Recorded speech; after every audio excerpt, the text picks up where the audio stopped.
This is the reason this book exists. To remember how much is still worth fighting for. A rapidly heating planet being swallowed up by unchecked gluttony is worth it. A fractured nation teetering precariously on the edge of implosion is worth it. An American church that is poisoned with white supremacy and devoid of Jesus is worth it. The human and civil rights rapidly evaporating around us are worth it. Already vulnerable people driven by their leaders to the limits of what the human heart can endure are worth it. Your treasured relationships that are pushed to within inches of disintegration are worth it. Most of all, the brave but exhausted human being staring back at you in the mirror who easily forgets how much their presence changes this place is worth it. So much is worth the fight, and as people of the common good, we cannot willingly cede any of it. We can't let the sun set on this day without doing everything we can to save the things worth saving.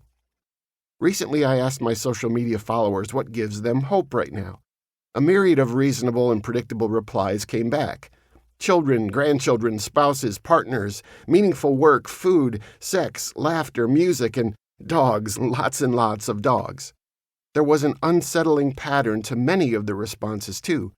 Despite every breakdown of our election processes, legislative safeguards, and constitutional protections over the past few years, and despite being perpetually let down and betrayed by elected officials and church leaders and federal judges, far too many people are still inexplicably waiting for saviors and superheroes to save them.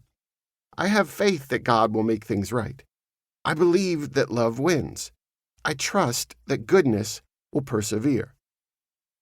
The prevailing wisdom seems to be that love and God and someone out there are going to save the day. I wish it were that simple.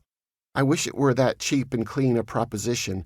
Offer up some skyward prayers or make a public floodlight appeal to the heavens and wait for inevitable rescue. But that's not how this is going to work. No, contrary to the t-shirts and memes, love will not win on its own simply because. Courageous people, armed with love, fully participating in the political processes and relentlessly engaging the broken systems around them, will win. Wherever empathetic, courageous human beings spend themselves on behalf of other people, when they keep going despite being exhausted, when they refuse to tire of doing the right thing, when they will not be shamed into silence, then love will be winning. Love isn't some mysterious force outside of our grasp and beyond our efforts that exists apart from us.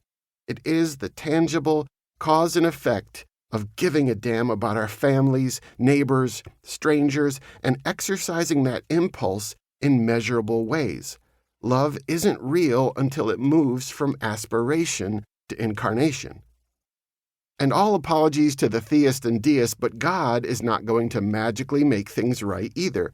That's not part of the deal. People of faith, morality, and conscience who are moved with a ferocity for humanity, born of their convictions and propelled by their beliefs, are going to need to move in order to make right all that is so terribly wrong.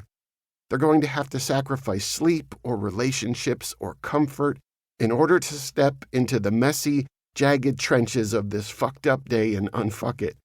We are the imperfect angels who get to bring the good tidings of great joy.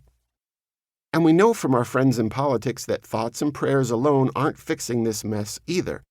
What will alter the story we find ourselves in is prayerful people who reflect fully on the fractures and the malignancies and injustices in front of them and decide they will change what they can change and do what they are able to do. Heaven will come down as ordinary mortals endeavor to be the answer to as many of their prayers as possible. That's not to say there aren't things working beyond what we can see and measure and quantify, but it means that we are able to do physical things, help and heal and give and protest and volunteer and canvass and vote.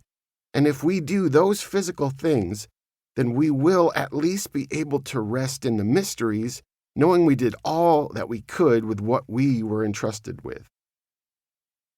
God isn't going to ensure that our schools are safe for LGBTQ children. Love isn't going to make assault weapons less available on our streets. Jesus isn't going to secure our elections to prevent